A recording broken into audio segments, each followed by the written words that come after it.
On today's video, we have a look at this brick-built vehicle that just arrived from TEMU. And the second I seen this one, I was very interested because I love these old big wing sort of cars. They have all the flares and that. So yeah, there's the back of the box. It does look interesting. So let's get this open and see what it's like inside. And when I said, oh, inside, I just meant what the parts look like. Okay. So we have our windshield. Okay, here's the book. Stickers, which I knew there was going to be a few of them. Okay, so it looks like it's a fully built up chassis, not like a one-piece thing like you'd see these days. It is a big looking car. And lots of parts, including a interesting dolphin looking brick separator. So I'll get this built and we'll see what the final product looks like in a minute. Okay, I just wanted to have a look. I do have numbered bags. Looks like 6 all up. And there's our very different looking brick separator. That's an interesting one. Always interested in different ones of these from different brands, so that one will go in the collection, that's for sure. Alright, so sorry, I was going to get it started before, but I just wanted to see how many bags were in this and if they were numbered or if it was just all thrown in together. So in a second you'll see this built. And here's the car all done. I must say, this come out pretty much just as good as what the pictures showed it. There were some tricky bits. The tyres literally needed heating up with a hairdryer before they'd go onto the rims. They were just so hard. The side bits here, these are all like a big made up panel that then clip on snot style. And that took a fair bit of finessing just to get everything lined up and then pushed in and that. But overall, it's just a marvellous looking vehicle. There were a lot of stickers. I showed you the sheet before, I think, maybe. There it is. It looked like a lot of these were all one piece. I was worried it was going to cover multiple pieces, but no, they're all separate. So that was pretty good. There's plenty of room in there for figures, which we're going to have a look at in a minute. Nothing opens. There's no opening bonnets or boots or anything like that. But I wasn't worried about that. I just like the look of this car. That front end looks beautiful. Would have been nice to see a license plate or something. This is one of the other only negatives. These windshield wiper bits. There's nothing uncommon about them. They're a totally standard part that, you know, many different brick things make. They just don't seem to want to really stay on there. Or maybe I just wasn't pressing them on the right way. That felt a lot more secure click. But it is, they are representing windshield wipers, even though, you know, they're not exactly in the right spot, but still, it's a nice little detail. But it's a good sized car.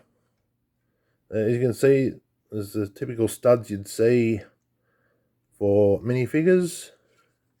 So I was curious, because nothing comes with it, no figures come with it. So I've got everything from an actual Lego minifig to different off-brands and stuff like that I've gotten over time. So I'm going to see how many I can get into this car. There's one. Okay, I'll actually get this one off-brand Voldemort, who has a rather dodgy right arm, likes falling out. Just like that.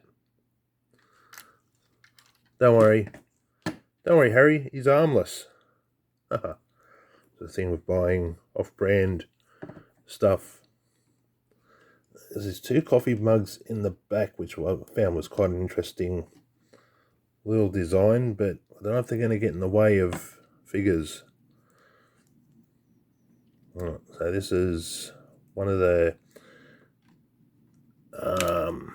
Audi brand figures, and it fits.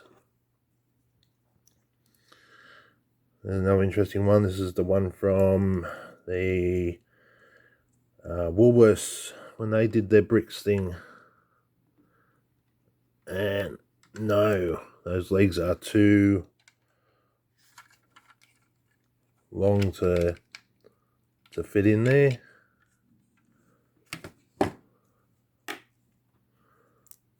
I've got this I think it's, I seriously can't remember who. I think it was meant to be Ash Ketchum or something, but it's just like seriously not good. But there we go. Whole family of 4 can fit in this car. I said Voldemort there's his arm won't stay on no matter what, so that doesn't matter. As I said, this is a big car, but it looks right. Like, it doesn't look oversized. You know, these big old American cars like this, that had the fins and everything, they were big. They were huge when you seen them in the street. You know, every now and then they have a vintage car show or that around. I'll go and have a look when I'm going past one. And whenever you see one of these big old American cars, they're massive. There's one other thing. The stickers aren't the exact colour. But hey, even Lego can't get that right. So it's not that often it's distracting. And once it's down, like, you know, it's barely noticeable. It does roll fairly well. And I could just see this really sitting on a city street, just looking super cool. So yeah, I'd probably put up the price at the start, but I'll put the price down again here because I think it was around $20, something like that. Oh, there's Voldemort's arm. And for the amount of bits and what you're getting, you know, apart from the dodgy windshield wipers, I'm pretty happy with this. So if you like the look of old American cars and you want something a bit different for your city setup, there he goes. He can wave now and stay there. This might be a set worth looking at. So that'll do it for this review. Thanks for watching. Remember to like and subscribe, and I'll see you in the next video.